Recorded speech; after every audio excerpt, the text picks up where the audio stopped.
The story of Ibogaine is not just about a molecule, it's about a sacred root, a spiritual tradition, a series of misunderstandings, and a global search for healing. In the heart of Central Africa, beneath the canopy of equatorial forests, grows a small shrub called Tabernanthe iboga. For the Pygmies, the forest's first people, this root held mysterious power. Later it was adopted by the Mitsogo and other Bantu-speaking groups, eventually becoming central to the spiritual practice known as Bwiti. Bwiti is not just a religion, it's an initiation, a ceremony of transformation. Consuming iboga in large amounts during these rituals leads to an intense visionary journey, one meant to cleanse the soul, heal ancestral wounds, and initiate the individual into adulthood.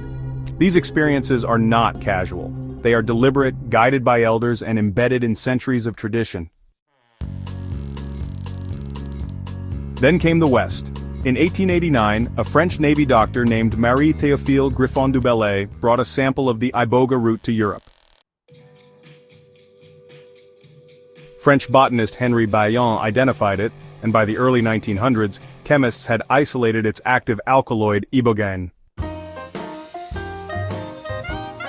In 1939, an ibogaine-based stimulant called lambarine was sold in French pharmacies. Athletes used it, the military used it. It was advertised as a tonic for fatigue. But ibogaine's story took a strange turn. Reports of hallucinations and concerns over misuse, particularly among athletes, led to its eventual ban in the 1960s. The world moved on. Until a moment of serendipity changed everything. In 1962, Howard Lotsoff, a young heroin addict in New York, took ibogaine out of curiosity. What followed was astonishing.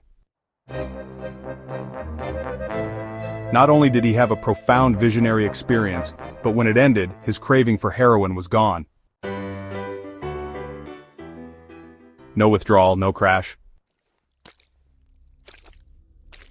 Lotsoff became obsessed with its potential. He gave it to other addicts. Many reported the same outcome. Over the years he filed patents, advocated for research, and tried to bring ibogaine therapy into the mainstream. But institutions pushed back. Ibogaine's intense psychoactive effects, coupled with safety concerns, especially at high doses, made it a tough sell for traditional medicine. Still, Lotsoff wasn't alone. In the late 20th century, underground networks began offering ibogaine treatments, especially for addiction. Clinics popped up in countries where it wasn't banned. And people began seeking it not just for substance abuse, but for trauma. Complex PTSD, especially from early childhood abuse or neglect, doesn't just live in the mind, it reshapes the body, the nervous system, the very architecture of memory. And ibogaine seems to do something remarkable. Users report a kind of lucid dream state, where buried memories rise, unresolved emotions surface, and deep insights emerge. For some, it's like decades of therapy in a single night. But that doesn't mean it's safe or simple. Ibogaine can cause heart complications. It demands medical supervision, and perhaps most importantly, it demands cultural humility.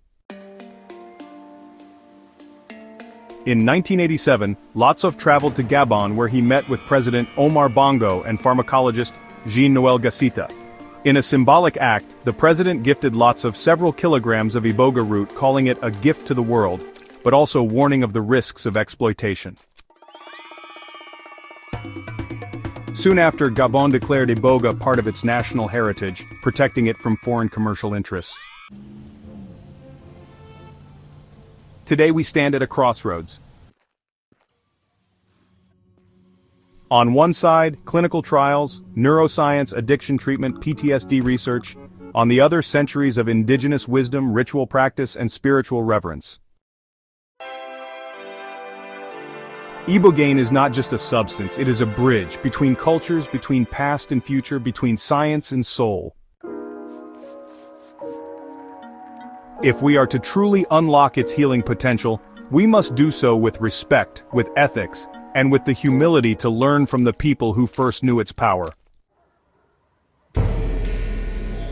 The future of trauma therapy may not just lie in laboratories, it may lie in remembering what the forest already knew.